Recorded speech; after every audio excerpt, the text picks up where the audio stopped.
Hey everybody, what's going on? It's Adventure 14 here.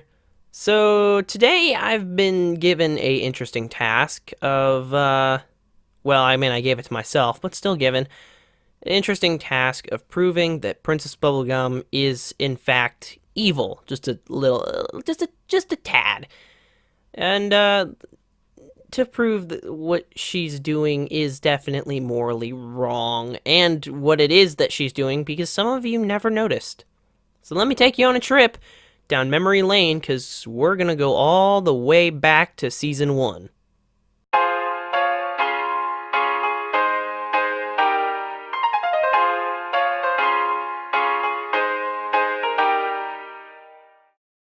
So, what do we know about Princess Bubblegum? We can ask ourselves these questions. It's fine. You may think that you're an expert on Princess Bubblegum, you know all about her. She's nice, she's sweet, she rules over an entire kingdom made out of candy. That can't be all that bad, right? Wrong! She has a dark side that she hasn't really shown off too much, but we every now and then get a glimpse of it. We can see some of the dungeons and skeletons hanging on the wall, and part of her dark side. I'm sure back in the day that this dark side was useful when she built her entire empire pretty much by herself and her family, who she then kind of iced, or turned into sweet, docile candy citizens so they wouldn't get into her way. So, let's talk about her and Finn's relationship in earlier seasons, because this is where things get really messed up. This is where our poor boy hero got manipulated over and over and over and over again. Let's talk about the bit from, let's say, the Enchiridion. Warning, I'm about to spoil a 10-year-old episode of Adventure Time, although I will warn you, I will not apologize for it.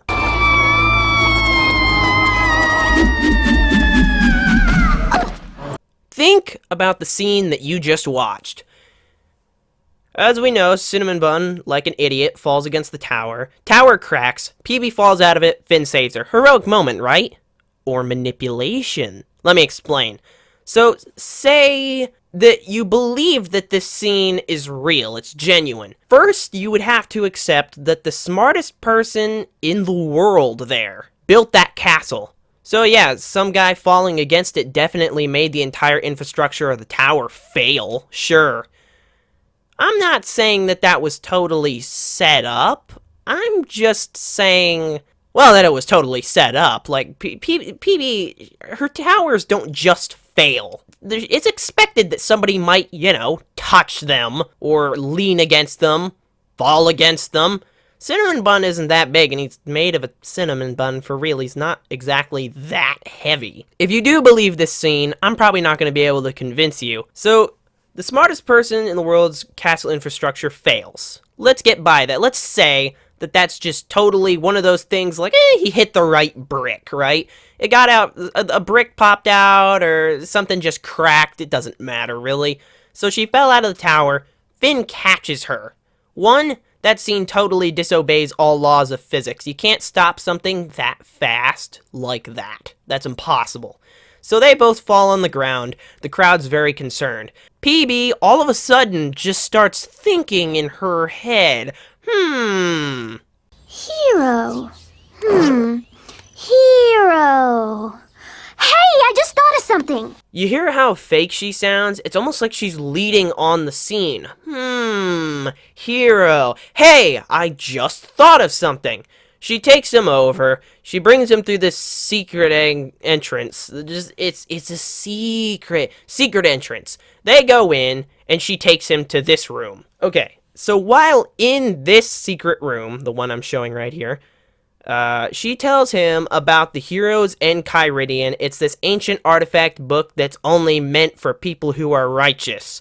So, yeah, I'm starting to wonder about her good intentions, the fact that she had him go get this. That's going to be part of this theory, of course, and I will explain why in a second that I doubt her good intentions. But yeah, for you guys so far in this video, you have no idea what's going on, because I haven't bothered to explain anything yet. So far, I've given you a lot of information and no answers. Sorry about that, I've kind of got a lead up I got to follow. But so far, he now has the Enchiridion. Finn, of course. And wouldn't it be really, really good for PB if our boy hero, one of the people that works for her, basically, more or less, had one of the most powerful artifacts in the world, and she knows now where it is all the time? Does anybody remember her mentioning a secret tracking device in Finn's ear? So she's not exactly letting that book out of her sight anytime soon. Just the fact that one of the most powerful people in OO has it, well, that's a pretty good indicator that she wants it kept safe.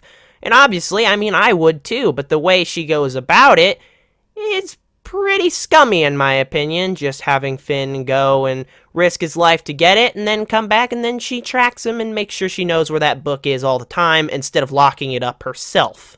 And the reason for her telling him to go get it is he would be the only one that could go get it. So now, she also has access to that book, because you can bet if she went, Finn, I need the Enchiridion, bring it over here. He'd be like, yeah, sure, PB. Here's the hero's Enchiridion that's only meant for heroes who are righteous or whatever.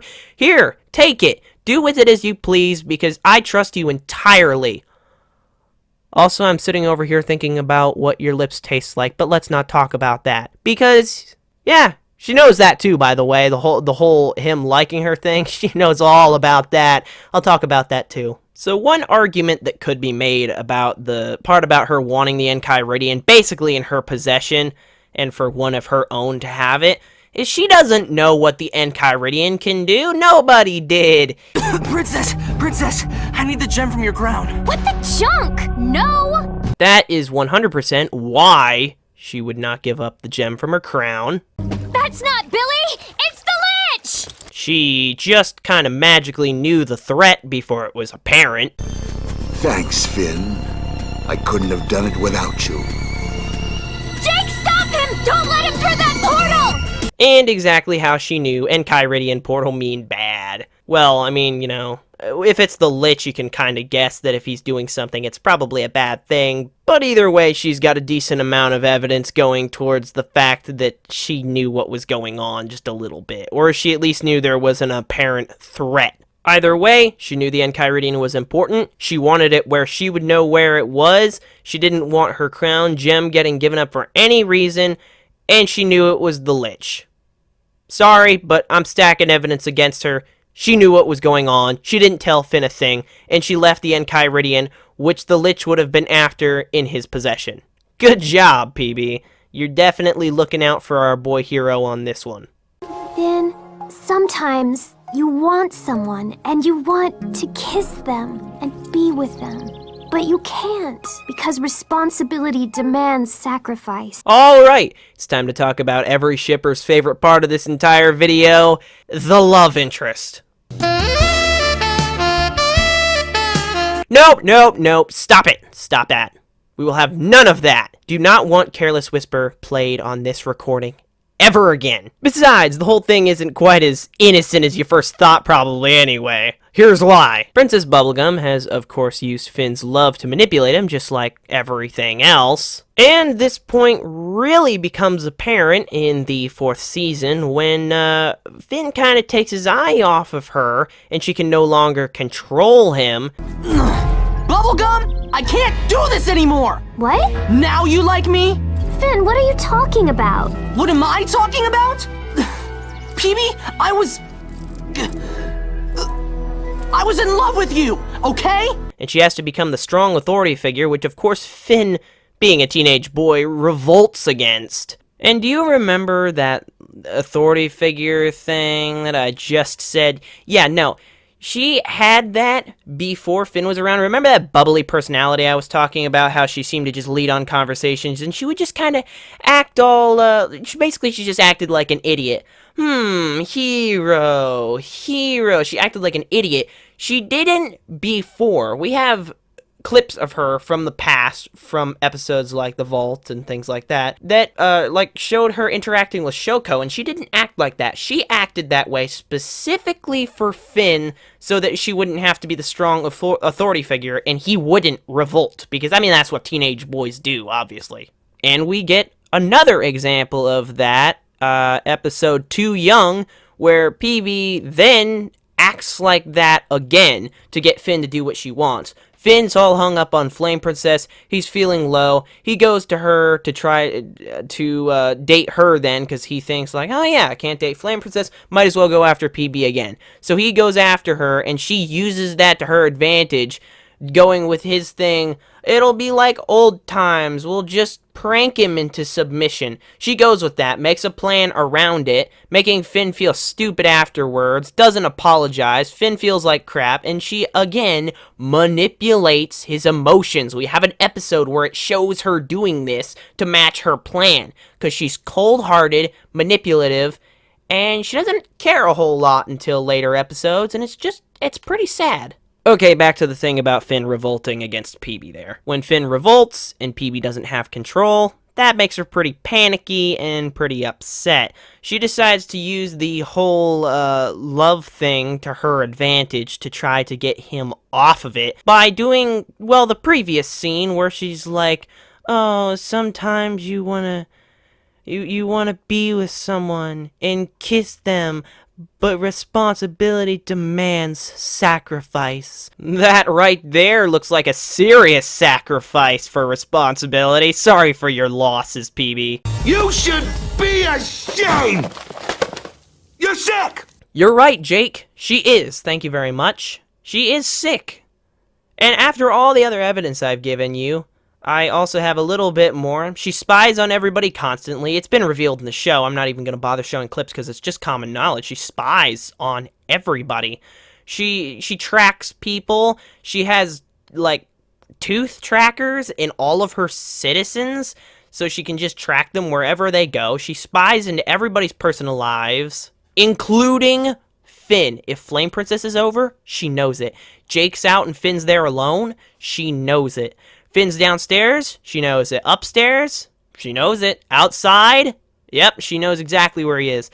The only point in the show where she probably lost his location or didn't know what was at least going on with him was when they went to the Nightosphere, because it's impossible to track through dimensions. Yeah, pretty horrible. Oh, and by the way, while we're on all the stuff that she's done and the things that she can see surveillance-wise, she can see this scene going on, and she did nothing. She can hear them talking about what they're gonna do about it. Did nothing until something actually happened that she decided that she deemed was unacceptable, and then she did something. Didn't care that Finn was heartbroken, didn't care that he cared, and that's another way that she knew that he was messed up about it, and she did nothing. So, yeah, that stuff, the what are you talking about, was all acting. And then, of course, she ruined Treetrunks' wedding, threw everybody there in prison without any ability to do so, like that she didn't have anything against any of them. They just stood up and went, hey, we're tired of this, you can't be going nuts and throwing everybody around and then not apologizing and messing things up, and she threw them in prison for it. She destroyed Flame Princess's defenses so that she couldn't defend her kingdom properly, destroying the fire giants, which were like these ancient giants that created the fire kingdom, and they were part of the place's heritage. She went in, destroyed those, destroyed many other people's defenses, I'm sure, probably bribed Ice King, I would say bribed, that's the only way to get him to do it, to freeze the core temperature of the Fire Kingdom, killing citizens, and injuring a bunch of others, and almost killing Flame Princess herself, just to get to the inner defenses, to take down the kingdom so that she wouldn't have to worry about it anymore. She didn't even apologize for it. When Flame Princess called her out on it, she's just like, I don't know, I'm PB, I spy on everybody. I mean, these fire giants, they're too dangerous to have around. Not that the Gumball Guardians are dangerous.